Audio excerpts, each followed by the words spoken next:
Welcome to SGTV, and it's time for news. Archaeological divers discover Australia's oldest Aboriginal tools. By Melissa Smith.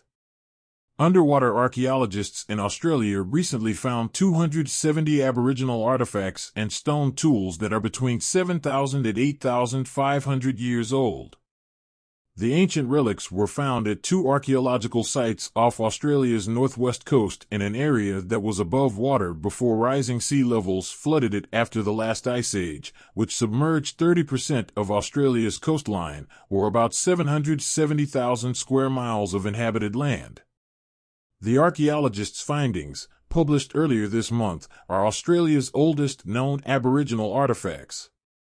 One artifact dated back 8,500 years, and the other 269 tools are at least 7,000 years old, according to radiocarbon dating. The discovery gives researchers new information about the life and culture of Aboriginal people before seas rose. Evidence shows people have inhabited Australia for 65,000 years, and it's likely there are many ancient Aboriginal sites beneath the sea. This discovery redrew the map of what archaeology can do on this continent. Jonathan Benjamin, an archaeologist at Flinders University and lead author of the study, tells Business Insider.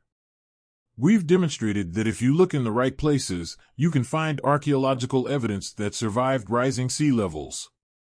It took Benjamin's team 3 years to narrow down the archaeological sites.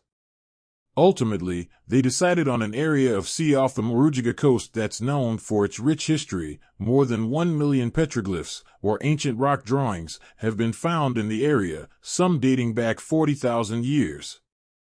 "We knew there was dense cultural and archaeological landscape here, and the archipelago has lots of sheltered underwater nooks and crannies to go looking in," Benjamin says. The team worked with Aboriginal people still living in the area to find the artifacts. After using plane-mounted LiDAR lasers to find shallow areas where sediment and silt wouldn't be too prevalent, the team used sonar-equipped boats to scan for objects. Finally, they sent divers down to investigate. At a site called Cape Breguer's Channel, just 8 feet below sea level, 2 of Benjamin's students found cutting and grinding tools encrusted with coral, sea sponges, tube worms, and algae. But despite being in the ocean for thousands of years, the artifacts still had sharp edges.